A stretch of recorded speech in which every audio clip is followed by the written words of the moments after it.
Okay, good morning.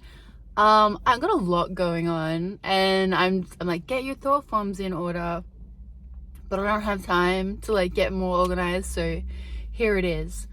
This channel is all about human design at its core because that's the tool that I'm using as a particular method of coaching with people, because I think it's just crystal clear in terms of, looking at ourselves, our conscious and unconscious aspects, our energy, how to move in the world. I just like think that that's the most clear map that we have. But in addition, like, I'm really about expanding consciousness, exploring consciousness, looking at our, health. All of that is in human design. But I suppose like I bring in these other kind of themes, which aren't actually really other themes at all. They're all the same thing, but I bring them in because like I just want to create those threads of connection and those threads of understanding and that overlapping that happens. And so for instance, lately, New Germanic Medicine is something that I've been really, or rather Germanic New Medicine, I think it's called. I've been so interested in that because it really aligns with, what I've been interested in with Dr. Joe Dispenza, another book I read called The Survival Paradox, and then, mixed in with human design and, my general senses and feelings and experiences in the world where I don't think external medicine is helping us.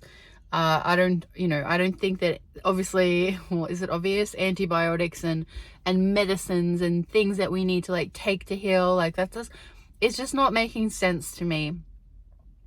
It's not to say that I've like totally throwing out, supportive, talking about food as medicine or talking about our relationship or our, everything's relational, right? So again, it comes down to how we feel about things, which is what Germanic New Medicine is all about. Like when we have a conflict, shock, something that's happened in life, to us, and a lot of it's to do with, separation or self-devaluation or territorial issues. Like these are all just our responses to things that have happened, and then those responses cause conflicts. Those conflicts turn into symptoms.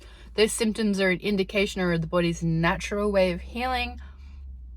But we jump in as intelligent beings and think that somehow like we've got to control this system from the outside. And so then we end up turning those symptoms into like we've got to fix this symptom instead of just letting that symptom be a sign that that conflict is healing.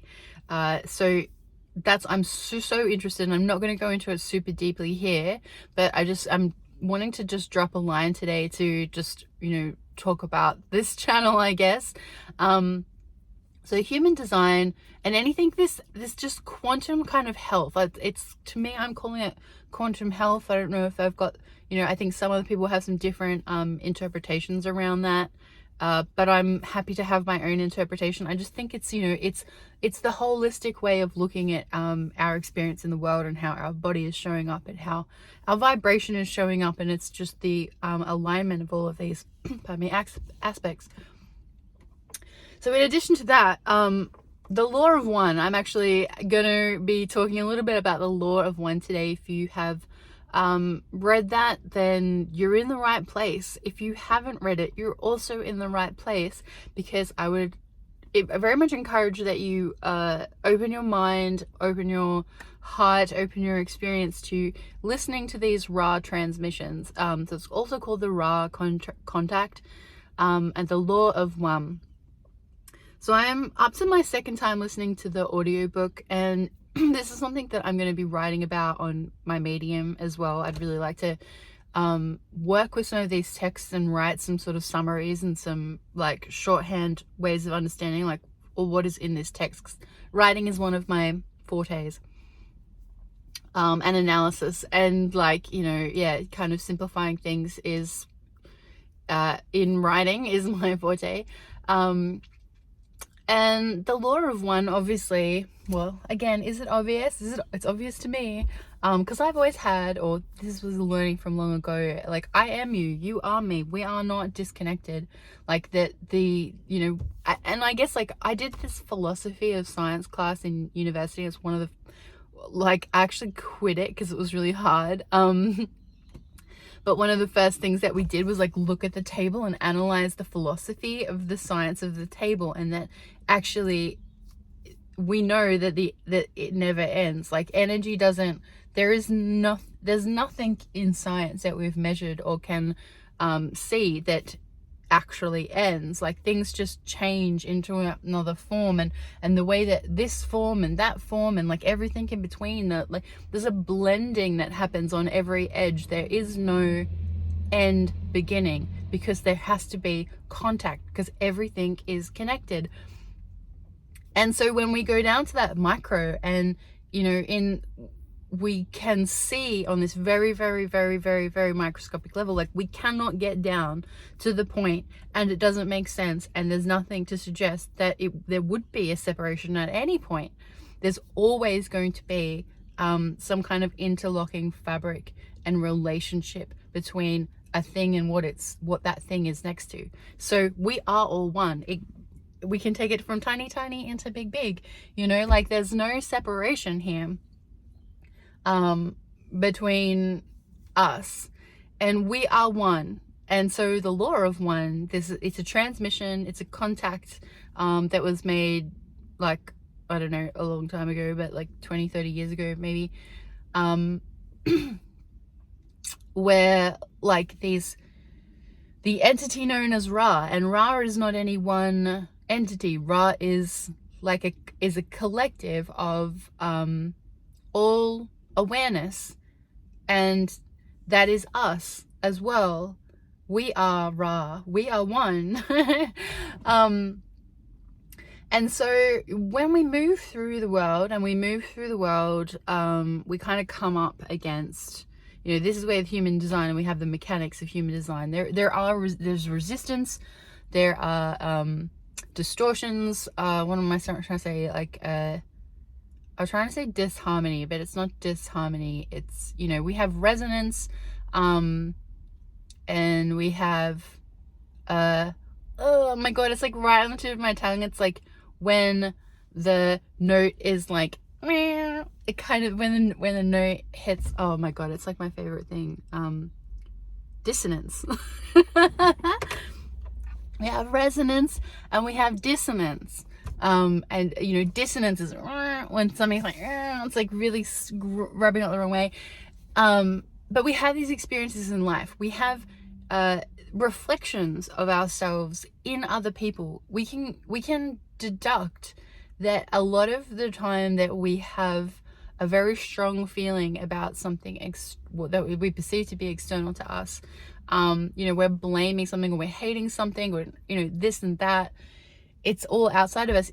If we continuously work on seeing that thing as a reflection of ourselves and going, because I'm talking from personal experience, because I've, like, talked about this in other videos, that I've got quite a tension within me. I definitely have, opinions and feelings about things, and certain people and certain experiences that I'm like, oh, I really don't like that. I don't like them. I don't like what they're doing, right? So if I can look at that and say, that is a part of me, that is something that I've separated off from my wholeness, and I've placed it over there, and that is a thing that I'm not loving about myself, because I am one, we are the same thing. So if there's a perceived separation, I've separated it from myself, and I'm not loving it. Now, maybe that's taking a lot of responsibility for things, because I know that there's a lot out there around, we don't get to, it's like, we still don't need to take shit, is what I'm saying, I guess. Like, you don't need to keep putting yourself in situations, if you have like the ability and the choice to distance yourself from a situation that is causing you harm in this vibratory level, then you should move away from that thing.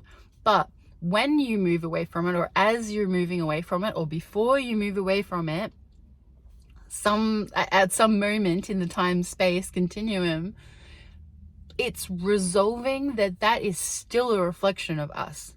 You can still acknowledge and heal and hold in your heart and your guts and your soul and your body and every cell of your being, you can still hold in your cells forgiveness and love and acceptance for that separated part of yourself, and decide to move away from it. So you're still entitled to protect your being in your body. We still have a human experience on this plane. Like, it doesn't, to think of us being all as one and all connected doesn't change the fact that we are still in a human body, having a human experience on this material realm, playing this game in this form with these limitations.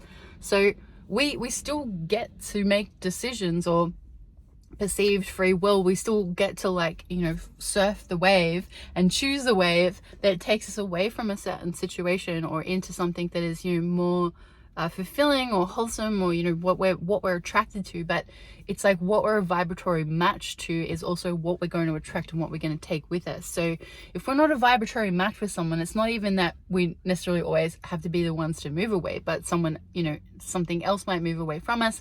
There can still be a parting of ways, is what I'm saying. And I think a lot about, you know, that this moment of returning, you know, in death of this vessel, and, you know, as my soul goes on and re-experiences and gets back into the whatever is beyond here in this, you know, fantastic plane, that we'll be able to, you know, remember all of our skills and abilities, and we won't have any secrets. That's one thing that you know, comes up a lot, like, because we don't have the container of the mind. So here we have this container of a mind where we are like deceiving, we're deceptive, and we try to be strategic, which totally doesn't work. But we're here like trying to block our thoughts and be shady, like, and that's what the human experience is also about, is how to bring purity to your mind by cleansing the thoughts that you're having, and, you know, living in a way and functioning in a way that doesn't need to have those secretive shields on it. And we think so much, it's like we can't possibly share everything that we're thinking and tell everybody all of the time. Like, everybody would just be fucking noisy. So it's not that, you know, we have to tell everybody everything all of the time, but for our personal experience and for what the work is here on this plane on behalf of humanity, you know, because we're all connected, when it's a little bit of cat hair, because we all are connected, when one heals, when one lifts, we all lift. So any reflections in this whole world, war, famine, evil, whatever you want to call it, you know, systems of oppression, if we want to get out of that, or if we want to heal from that, we need to take responsibility for that as if it was us, because it is us. So I don't know if this is making sense to anybody. I hope that it makes some sense. The only way that we can really change the vibration and return to harmony and return to resonance, and by the way, we don't even need to return to full resonance. It's like part of the law of one is saying, you know, it would take one person 100% purity to move a mountain, but it would take the collective only a portion of purity to move it together. And that's, you know, we all just need to be to a certain level, or, you know, some of us may get to higher states, but it's that teacher-learner relationship. And if we're not teaching what we're learning, then we're not much use. So to be of use to humanity, we need to be teaching what we're learning. Definitely part of what this channel is all about, to teach what we're learning. But to, you know, we need to own, we need to continuously own and do the work. And the thing is, it definitely feels really, really hard sometimes. you know, this is spurred on by me having an emotional reaction in the last couple of days and feeling very heightened and feeling very angry towards like a particular person. And but I'm wise enough, and I'm evolved enough that I understand like that's not how I want to be. It's not how I want to represent myself. It's not the work that I'm here to do. But I also acknowledge that the experience that I'm going through is a way to give me a contrasting experience that I can grow from, to learn from, so that I can be of use and put things in a way and, you know, come to realizations where I can put things in a way that are going to support and help to teach what I'm learning. And that's what we're all doing. So like the particular difficulties and challenges that we're having, you know, if you can work out how to grow from that, that's the best. There are also our sources of prosperity when we look at human design. If you look at your prosperity gates, you will find that naturally what is occurring is that these are areas that you're really invested or investing in, deep growth in, have challenges with, and as you learn how to cope and manage and deal with those and express them and teach them to the world, that's where, you know, the what we need to survive will come through. And it's, if that's the material plane, or it's, you know, just a plane of wealth and prosperity and abundance from a, you know, a heart perspective or a relationship perspective. Relationship to self is just as important as relationship to everybody else, because, you know, we are one. So hopefully I've resolved enough threads of things that I've pulled and started today. So I'm going to be talking a lot about more about the law of one, more about human design, of course, definitely more about Germanic New Medicine. I keep getting that mixed up. And I'm about to go into my TAFE course doing interior design, and I haven't mentioned that at all today, but you know, there's been a lot of conversations around human design and home, and that is also a hot topic that I'm really interested in talking about.